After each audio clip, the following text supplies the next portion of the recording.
खुलुमबाय स्टुडियाव दं आं भाग्यश्री बसुमतारी। हग्राजुलि दखरा एप्सआ खुंगा बाथि रंजालि बैसागु बिदाय फोरबो फालिदों।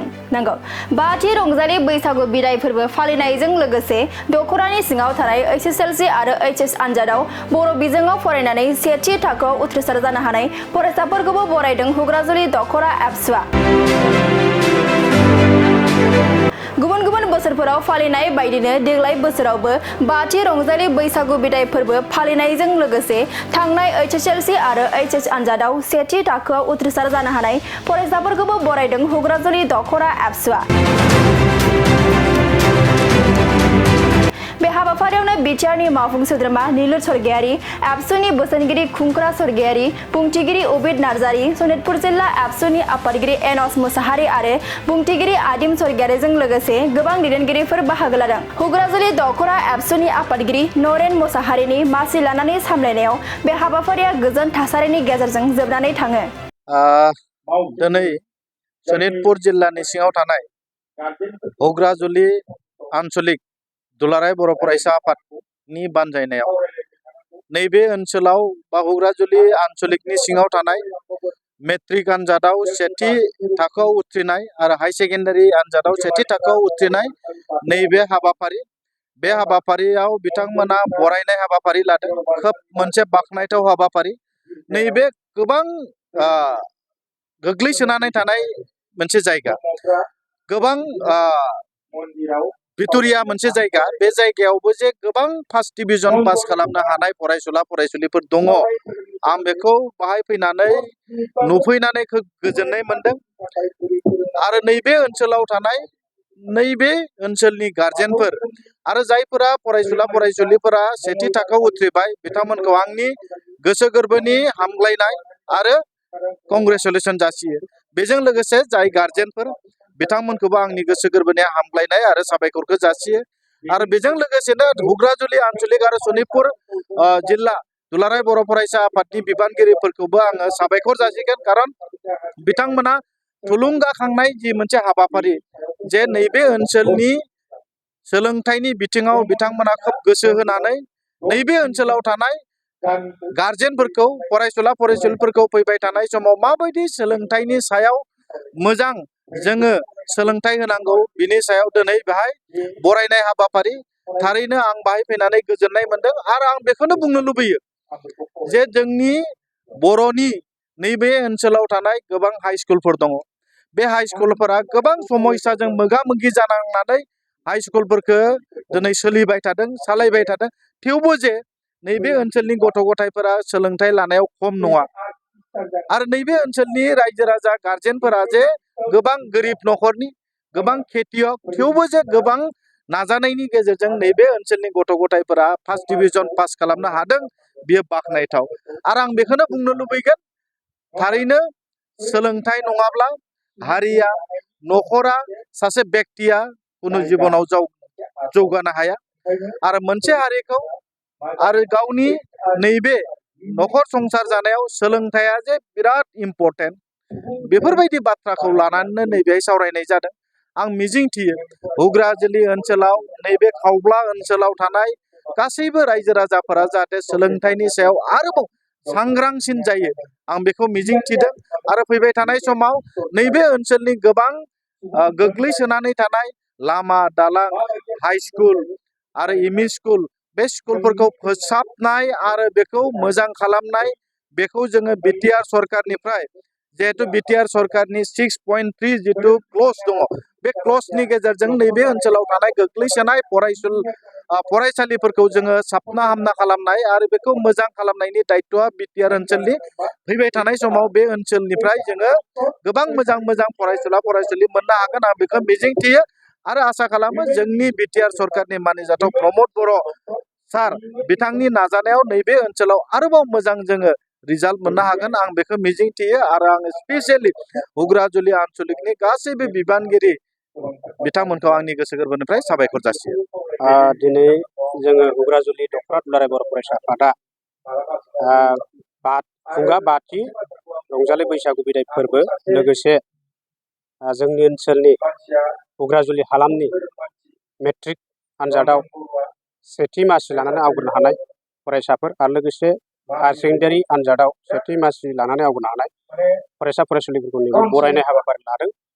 दा बे हाबाफारियाव जोङो बैसागु बिदाय हिसाबै माखासे हाबाफारि लाफानाय जादों। बेहाय बैसागि सिख्ला सायख'नाय बा मिस हुग्राजुलि सायख'नाय बैसागु मोसानाय जों बेहाय बादायलायनाय लादोंमोन आरो लोगोसे बैसागु बिदाय फोरबोनि मुङैनो भलिबल गेलेनाय बादायलायनाय बेखौबो लानाय जादों। दा बे अलरेडि जाना थांबाय। जोङो दसेनि उनाव बिनि बान्थाखौ होनाय जागोन आरो बेहाय हाबाफारि हिसाबै जोङो आलासि महरै हांख्रायहरदों जोंनि मिरु दुलाराय बर' फरायसा आफादनिनो बोसोनगिरि खुंख्रा स्वर्गियारि सार बिथां आरो लोगोसे बे हाबाफारियाव जोङो हांख्रायनानै लाबोनाय जादों जोंनि सनितपुर जिल्ला दुलाराय बर' फरायसा आफादनिनो आफादगिरि मानगोनां एन'स मोसाहारि सार बिथां आरो लोगोसे जर'खा आलासि हिसाबै बिटिआरनि मावफुं सोद्रोमा डक्टर निलुत स्वर्गियारि सार बिथांखौबो जों नैबे हाबाफारियाव जर'खा आलासि महरै लेंहरनाय जादों। आरो जों हाबाफारि लानायनि मेन उद्देশ্যआ बेनो जे जोङो दिनै मेट्रिक फार्स्ट डिभिजनाव मारिनाय आरो लोगोसे हायार सेकेन्डारियाव सेथि डिभिजन मारिनाय बिथांमोनखौ बरायनाय हाबाफारि लादों। जिहेतु बे बरायनायनि ओंथिया बेनो जिहेतु बे फरायसा फरायसुलिफ्रा जाहाथे आरोबाव बांसिन नैबे जोंनि थुलुंगानाय मोननायजों आरो लोगोसे बेहाय रायजो राजाफ्रा फैनानै आरो माखासे आलासि बिथांमोना फैनानै फरायसा फरायसुलिफोरखौ थुलुंगा होफैनाय बे थुलुंगा होफैनायनि गेजेरजों बे फरायसा फरायसुलिफोरा जाहाथे आरोबाव साबसिन हामसिन फरायनानै साफा साफा मोजां मानसि जाहैनो हायो, गावनि फिउचार लाइफखौ दानो हायो, बेखौ जोङो बे उद्देশ্যखौ लानाय जादों। आरो लोगोसे बिथांमोनखौ बरायनायखौ नुनानैनो जिहेतु दायो फैबाय थानाय दायो क्लास 9 दायो 10, 8 आरो बेबायदिनो गुदि गोजौ फरायसालिनि फरायसा फरायसुलिफ्रा बे बरायनाय हाबाफारिखौ नुनानै जाहाथे बिसोरबो गोसो होनानै इयुनाव बेफोरबायदि बरायजानो मोननायखौ मिजिंथियो। बे लोब्बा लानानै जोंनि बेनि हाबाफारिखौ लानाय जादों। आरो लोगोसे बैसागुनि बे बिदाय फोरबो लानाया बेनो जोंनि हारिमु कालसारखौ लाखिनायनि बे उद्देश्य जोंनि दामनाय देनाय खाम सिफुं जथा जाबस्रिं आरो बर'नि हारिमुआरि मोसानाय बेफोरखौ जोङो लाखिलांनो थाखायनो नैबे उद्देश्ययै जोङो बे हाबाफारिखौ लाफानाय जादों। नोंथांमोना नैबे ओइचएस आरो एसएसएलसिआव सेथि मासि लानानै उथ्रिसारनो हानाय बिथांमोनखौ साबैसे बेंगिरिफोर जोङो दिनै बेहाय मेट्रिक आनजाद फार्स्ट डिभिजन मारिनाय हिसाबै जों बर' बिजोङै फरायनानै फार्स्ट डिभिजन मारिनायखौ बेहाय जोङो 10 जन जोंनि हालामाव दङमोन। बे 10 जनखौ बरायनाय जादों आरो लोगोसे इंराजि मिडियामाव पास जानायबो दङ, बिथांमोनखौ जों न' थांनानै बरायनाय जादों आरो। ओमफ्राय ओइचएसआव जोङो दासिमाव बेहाय 11 जन मोनदों। बे 11 जनखौ जोङो बेयाव लाबोनानै बरायफैनाय जादों। फरायसाफोरजों लोगोसे दिथागिरिफोरखौबो जों बेहाय बरायनाय जादों। क'क्राझारनि दख'रा दुलाराय बर' फरायसा आफादनि बानजायनायाव दिनै खुंगा बाथि रंजालि बैसागु फोरबो बिदाय फोरबो बेजों लोगोसेनो देग्लाय 2025 मायथाइनि जे मेट्रिक आनजादाव सेथि मासियाव आवग्रिनो हानाय बर' फरायसाफोरखौ दिनै बरायनाय हाबाफारि आरो बेजों लोगोसेनो क'क्राझार दख'रा दुलाराय बर' फरायसा आफादनि बारग' बिबानगिरिफोर आरो ओनसोलनि माखासे मेलेमजिबि गेदेमा सुबुंफोरखौ मान बावनाय हाबाफारि जथायनानै दिनै जे खावलानि नैबे गेवलां फोथाराव सानसेनि हाबाफारि लानानै जे खुंफुंनाय बे हाबाफारियाव हांख्रायनाय लेखा जोङो बाहागो लाफैनानै खोब गोजोननाय मोनदों। बेनि गेजेरजों आङो बुंनो सानगोन जे दिनै क'क्राझारनि दख'रा दुलाराय बर' फरायसा आफादा जि मोनसे भिजन जि मोनसे मिशनखौ लानानै दिनै फरायसाफोरखौ बरायदों आरो जि मोनसे भिजनखौ लानानै ओनसोलाव खौसेथि आरो अनलायनाया जेब्लायबो थानांगौनि थाखाय दिनै गेदेमा सुबुंफोरखौ मान बावदों। दुलाराय बर' फरायसा आफादनि बारग' बिबानगिरिफोरखौ दिनै मान बावदों। बे थारैनो जोबोद गोजोनथाव बाथ्रा।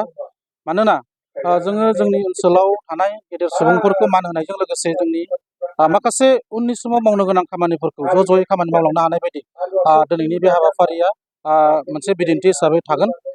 दा बेनि गेजेरजों बरायनाय हाबाफारिखौ लानानै जि हुग्राजुलि आनसलिकआ जे फरायसाफोरखौ बरायदों, बे बरायनायजों लोगोसे इयुन जेनेरेसनाव फैबाय थानाय फरायसा फरायसुलिफोरा जाहाथे इन्सपाइरेसन जायो, जाहाथे देग्लाय बरायजानाय फरायसाफोरखौ नुनानै उननि मेट्रिक होनो गोनां फरायसाफोर, हायार सेकेन्डारि होनो गोनां फरायसाफ्रा जाहाथे गोसोआव सोनानै लायो जे उननि हाबाफारियाव मोजां फरायनायनि लामा बा मोजां सासे सुबुं जानांगौनि बाथ्रा।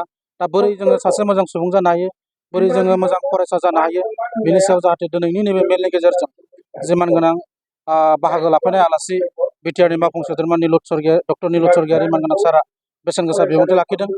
दुलाराय बर' फरायसा आफादनि बोसोनगिरि मानगोनां खुंग्रा स्वर्गियारि मानगोनां सारा बिबुंथि लाखिदों। दा बिथांमोननि बेसेन गोसा बिबुंथिनि गेजेरजों फैबाय थानाय फरायसा फरायसुलिफोरा जाहाथे उनाव जोंनि ओनसोलनिफ्राय जि मोनसे सुबुं सम्पद जि दुलाराय बर' फरायसा आफादा हास्थायदों बेखौ जाहाथे बे ओनसोलनिफ्रायबो मोननो हायो बेखौ जोङो मिजिंथिदों। दा हग्राजुलि ओनसोलाव गोबां मोजां फरायसालि गैसाब्लाबो दिनै फरायसाफ्रा खस्थ'नि गेजेरजों फरायनानै दिनै सेथि मासियाव आवग्रिनो हादों। दिनै बे ओनसोलनि लामा दालां मोजां नङा, बे ओनसोलनि परिबेगा मोजां नङा, थेवब्लाबो बे ओनसोलनिफ्राय दिनै जोंनि फरायसा फरायसुलिफ्रा गावसिनि नांथाब नाजानायनि गेजेरजों बा दुलाराय बर' फरायसा आफादनि मेल मिटिं खुंनायनि गेजेरजों, फरायसा सांग्रांथि मेलनि गेजेरजों, दिथागिरिफोरनि सांग्रांथि मेल होनायनि गेजेरजों दिनै सेथि मासि गोबां फरायसाफ्रा आवग्रिनो हादों। बेखौ आङो साबायखर बावदों आरो आसा खालामो आरोबाव उननि हाबाफारिफ्राव जाहाथे मोजांसिन आरोबाव फरायसाफोर ओंखारबावनो हाथों बेखौ आं मिजिंथिबाय।